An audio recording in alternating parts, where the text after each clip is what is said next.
வணக்கம் மக்களே. இப்போ ரீசெண்ட் டேஸில் பார்த்தீங்கன்னா நான் கண்டினியூஸாக வெறும் மலையாள படமே பார்த்துக்கிட்டு இருக்கேன். அதுக்கு என்ன ரீசன் அப்படின்னு கேட்டிங்கன்னா, இவங்க பார்த்தீங்கன்னா பட்ஜெட்லாம் பெருசாக வச்சுக்கிறது இல்லை, அதே மாதிரி பில்டப்பும் நிறையா பண்ணுறது இல்லை, தரமான ஸ்டோரியை வச்சு இவங்க நல்ல நல்ல படமாக எடுத்துக்கிட்டு இருக்காங்க.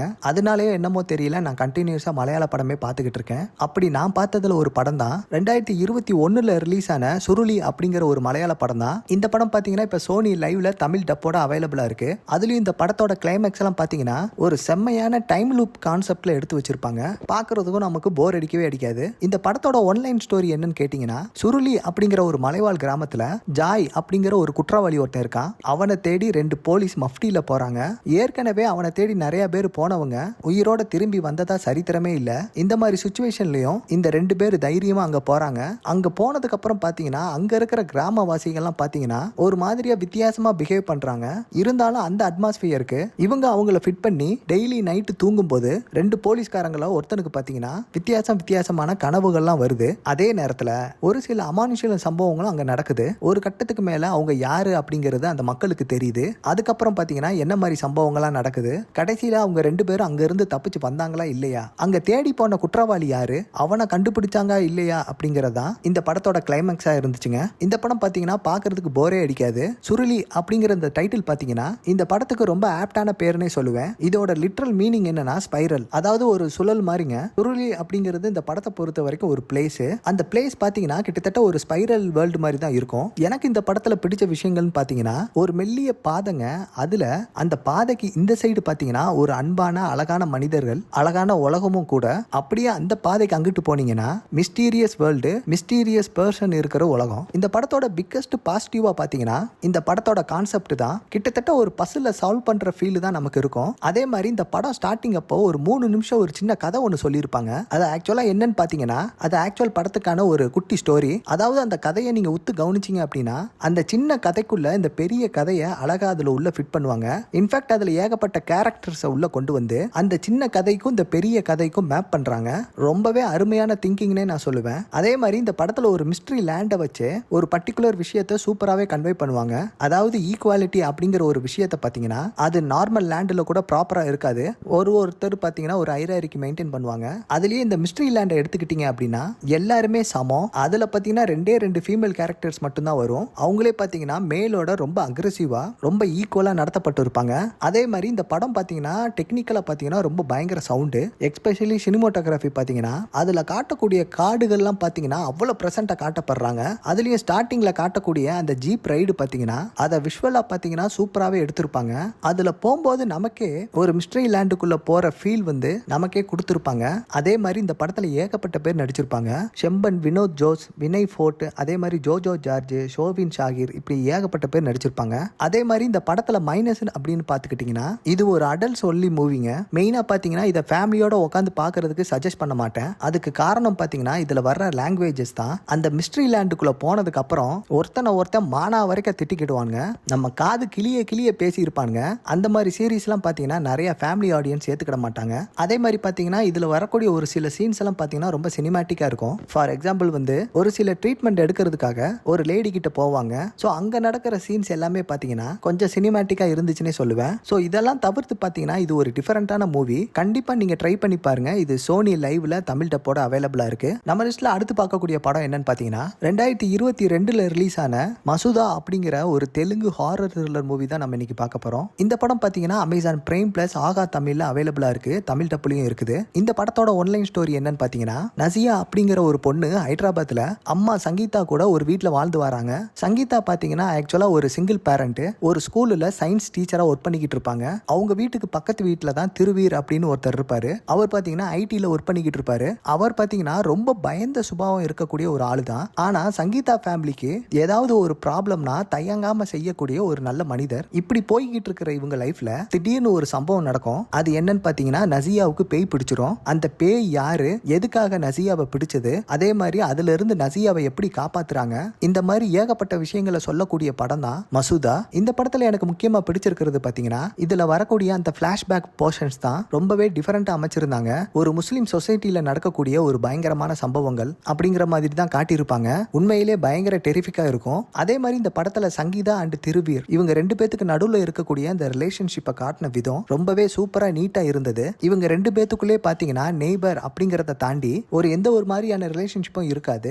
ஆனாலும் இவ்வளவு பெரிய பிரச்சனை நடக்க போகுது, நம்ம லைஃபுக்கே ஒரு த்ரெட்டனிங்கான ஒரு விஷயங்களா இருந்தாலும் தைரியமா இறங்கி செய்யக்கூடிய பேசிக் ஹியூமனிட்டி இருக்குது இல்லைங்களா, அதை சூப்பராகவே காட்டியிருப்பாங்க. இன்ஃபேக்ட் திருவீரோட அந்த கேரக்டர் டிசைனே பார்த்தீங்கன்னா ரொம்ப அற்புதமாக அமைக்கப்பட்டு இருக்கும். ரொம்ப ரொம்ப பயப்படுற சுபாவம் உள்ளவர், ஆனாலும் பேய் ஓட்டுறதுக்கு பார்த்தீங்கன்னா அவரை தான் முன்னாடி அனுப்புவாங்க. அதே மாதிரி சங்கீதாவோட பெர்ஃபார்மன்ஸும் பார்த்தீங்கன்னா ரொம்ப நார்மலாக இயல்பாக இருந்தது. அதுலேயும் இந்த படத்தில் சுபாலேகா சுதாகருக்கு பார்த்தீங்கன்னா ஒரு கீ ரோல் கொடுத்துருப்பாங்க. பேய் ஓட்டுறவரை அவர் தான் வருவார், நல்ல பெர்ஃபார்மன்ஸை கொடுத்துருப்பாரு. அதே மாதிரி இந்த படத்தில் ஸ்கேரி மூவ்மெண்ட்லாம் பார்த்தீங்கன்னா அங்கங்கே இருக்க தான் செஞ்சது. ஆனாலும் அதை விட இந்த ஃப்ளாஷ்பேக்கில் இருக்கிற ஸ்டோரியை தெரிஞ்சுக்கிற ஆர்வம் தான் இதில் ரொம்ப அதிகமாக இருக்கும். அதே மாதிரி டெக்னிக்கலாக பார்த்தீங்கன்னா இந்த படத்தோட சினிமாட்டோகிராஃபி பார்த்தீங்கன்னா சான்ஸே இல்லாமல் இருக்கும். அதுலேயும் அந்த கிளைமேக்ஸில் வர போர்ஷன்லாம் பார்த்தீங்கன்னா ஷூட் பண்ண விதம் பார்த்தீங்கன்னா ரொம்ப அருமையாகவே இருந்தது. அதே மாதிரி இந்த படத்துக்கு மிகப்பெரிய பலம் அப்படின்னு பார்த்தீங்கன்னா இந்த படத்தோட மியூசிக் தான். அதே மாதிரி இந்த படத்தோட மைனஸ்ன்னு பார்த்தீங்கன்னா இந்த படத்தோட டியூரேஷன் தான் சொல்லுவேன். கிட்டத்தட்ட ஒரு 2.25 மணி நேரம் ஓடக்கூடிய படம். அவ்வளோ தூரம் இந்த படத்தை எடுத்துகிட்டு போகணும்னு அவசியமே இல்லை. சாலிடாக ஒரு 10 to 15 மினிட்ஸ் இந்த படத்தை ட்ரிம் பண்ணி இருந்திருக்கலாம். அதே மாதிரி இந்த படத்தை முடிச்ச விதம் பார்த்தீங்கன்னா ஒரு அன்பினிஷ்டா முடிச்ச மாதிரி தான் இருந்தது. மற்றபடி பார்த்தீங்கன்னா இந்த படம் ஒரு சூப்பரான தரமான படம்னே சொல்லலாம். அதுலயும் இந்த படத்துல நசியா அப்படிங்கிற அந்த கேரக்டர்ல நடிச்சிருக்கிற பொண்ணுலாம் பார்த்தீங்கன்னா பெர்ஃபார்மன்ஸ் வைஸ் அந்த பொண்ணு சூப்பராகவே பண்ணியிருக்கோம். கண்டிப்பா இந்த படத்தை நீங்க ட்ரை பண்ணி பாருங்க. நம்ம லிஸ்ட்ல அடுத்து பார்க்கக்கூடிய படம் என்னன்னு பார்த்தீங்கன்னா 2022 மலையாளத்தில் ரிலீஸ் ஆன ஒரு தரமான டிராமா த்ரில்லர் மூவி தான் இப்போ நம்ம பார்க்க போறோம். இந்த படத்தோட ஒன்லைன் ஸ்டோரி என்னன்னு கேட்டீங்கன்னா ஒரு வயசான பாட்டி 4-5 வருஷமா உடம்பு முடியாம படுத்த படுக்கையா கிடக்குறாங்க. பாத்ரூம் போறது எல்லாமே பாத்தீங்கன்னா அவங்க படுக்கையில தான் போய்கிட்டு இருப்பாங்க.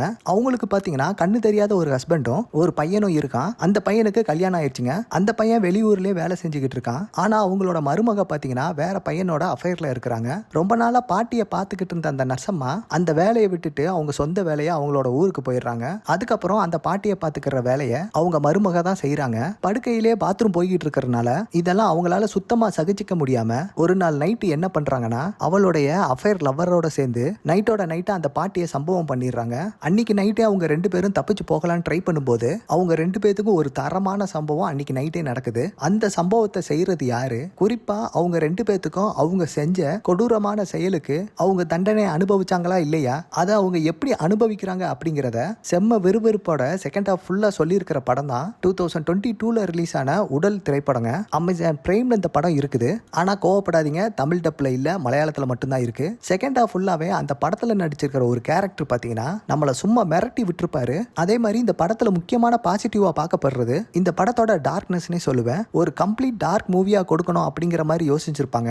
அதுக்கு ஏத்த மாதிரி அவங்களோட கேரக்டர்ஸ் எல்லாத்தையும் பாத்தீங்கன்னா ஒரு மல்டி டைமென்ஷன் மாதிரியே கிரியேட் பண்ணியிருப்பாங்க. ஃபார் எக்ஸாம்பிளுக்கு பாத்தீங்கன்னா இந்த படத்துல ஒரு முக்கியமான கேரக்டர் பாத்தீங்கன்னா துர்கா. இந்த துர்கா கேரக்டர் தான் இந்த படத்தோட மெயின் நெகட்டிவ் கேரக்டர்னு வைங்க. ஆனா அந்த கேரக்டர் ஏன் அப்படி இருக்கு அப்படிங்கிறதுக்கான அந்த ரீசனிங் பாத்தீங்கன்னா ரொம்ப நீட்டா கொடுத்துருப்பாங்க. இன்ஃபேக்ட் ஒரு கட்டத்துக்கு மேல நமக்கே ஒரு ஃப்ரஸ்ட்ரேஷன் ஆகிற மாதிரி ஒரு ஃபீல் வந்திருக்குன்னே சொல்லலாம். அதே மாதிரி இந்த படத்துல ஒரு முக்கியமான பில்லர் அப்படின்னா நம்ம இந்திரன்ஸ் அவர்கள் தான். இந்திரன்ஸோட அந்த எவல்யூஷன் அப்படிங்கிறது அந்த இன்டர்வல் பிளாக்ல இருந்து தான் ஸ்டார்ட் ஆகும். இன்டர்வல் பிளாக் பாத்தீங்கன்னா உண்மையிலே வேற லெவல்ல இருந்தது. அதுக்கப்புறம் இந்த படத்துல பாத்தீங்கன்னா ஒரு வித்தியாசமான ஒரு சர்வைவல் நிறைந்த ஒரு த்ரில்லர் மோடுக்குள்ள போயிருச்சுன்னே சொல்லலாம். அது பாக்குறதுக்கு நல்லாவே இருக்கும். அதே மாதிரி இந்த படத்துல எமோஷனல் பார்ட் அப்படிங்கிறது இந்த படத்துல ரொம்ப நீட்டா ஒர்க் அவுட் ஆச்சு. ஃபார் எக்ஸாம்பிள் இந்திரன்ஸ்க்கும் அவரோட மனைவிக்கும் இருக்கிற பாண்டிங் அதை நீட்டா கன்வே பண்ணியிருப்பாங்க.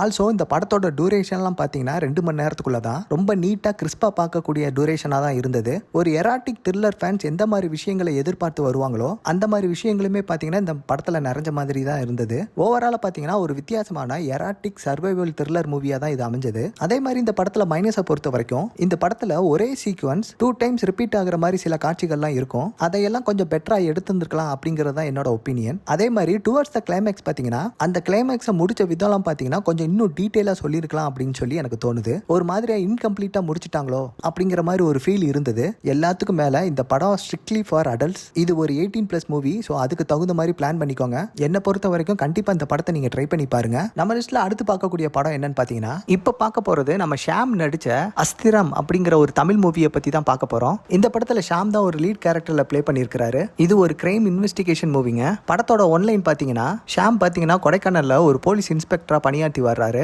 அதாவது ஒரே பேட்டர்ன்ல நடக்கக்கூடிய ஒரு தொடர் தற்கொலைகள், அது ரொம்ப காம்ப்ளெக்ஸான சால்வ் பண்ணாத கேஸை அவர் இன்வெஸ்டிகேஷன் பண்ணிக்கிட்டு இருக்காரு. அந்த கேஸ்ல எல்லா க்ளூவும் பார்த்தீங்கன்னா ஒரு டெட் எண்ட்ல போய் முடியறதுனால என்ன பண்றதுன்னு தெரியாம ஒரு பெரிய கன்ஃபியூஷன்லயே இருக்கிறாரு. இந்த டைம்ல தான் ஷாமோட காலேஜ் ஃப்ரெண்டு ஒருத்தர் ஃபோன் பண்ணி நீ விசாரிச்சுக்கிட்டு இருக்கிற அந்த முக்கியமான கேஸ்ல என்னால உனக்கு ஹெல்ப் பண்ண முடியும், அதனால நம்ம 2 பேரும் சந்திக்கணும் அப்படின்னு சொல்றாரு. அதுக்கப்புறம் என்னாச்சு, இந்த தற்கொலைகளுக்கெல்லாம் யார் காரணம், இதெல்லாம் தற்கொலையா இல்ல கொலையா, தற்கொலை கேஸுக்கும் நம்ம ஹீரோவோட ஃப்ரெண்டுக்கும் என்ன சம்பந்தம், பல கேள்விகளை சுத்தி தான் இந்த கதை களமே நகருது. இந்த படம் ரன் டைம் முழுக்க ஓவராலா என்கேஜிங்காவே இருந்தது. இந்த படத்துல ஒரு முக்கியமான ஹைலைட்டான விஷயம் என்னன்னு பாத்தீங்கன்னா, இதுல பாட்டு, காமெடி, ரொமான்ஸ் அப்படின்னு பெருசா எதுவுமே கிடையாது. ஓரளவுக்கு கதையோட போக்கஸ்டாவே போச்சு. படம் ஸ்டார்டிங்ல இருந்தே இந்த கதைக்குள்ள போயிருவாங்க.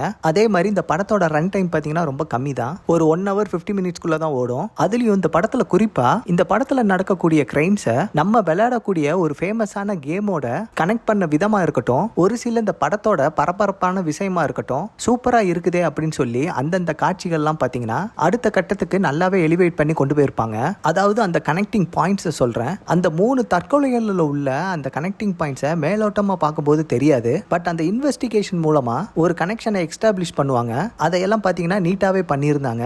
அதே மாதிரி அந்த கில்லருக்கான அந்த ரீசனிங் பாத்தீங்கன்னா ரொம்ப ரொம்ப ஒரு சைல்டிஷான ஒரு ரீசன் மாதிரி தெரியும். அதை ஜஸ்டிஃபை பண்ண விதம் பாத்தீங்கன்னா நல்லாவே இருந்தது. அதையும் பிளாஷ்பேக்ல ஒரு சூப்பராகவே கன்வே பண்ணியிருந்தாங்கன்னே சொல்லலாம். அந்த பிளாஷ்பேக் வர்ற போர்ஷன்லாம் அந்த குட்டி பையன் அடிச்ச விதம்லாம் பாத்தீங்கன்னா சும்மா மிரட்டி விட்டுருப்பான். அதே மாதிரி சாம் எப்படி இந்த இன்வெஸ்டிகேஷனுக்குள்ள வாராரு அப்படிங்கிறத அதை ஜஸ்டிஃபை பண்ண விதமும் எனக்கு ரொம்ப பிடிச்சது. அதே மாதிரி இந்த படத்துல வர்ற சில பிரச்சனைகள்லாம் என்னன்னு பாத்தீங்கன்னா, இந்த கொலைகள்லாம் பண்றதுக்கு ஒரு முக்கியமான மெத்தடை யூஸ் பண்றேன்னு சில விஷயங்கள்லாம் சொல்லுவாங்க.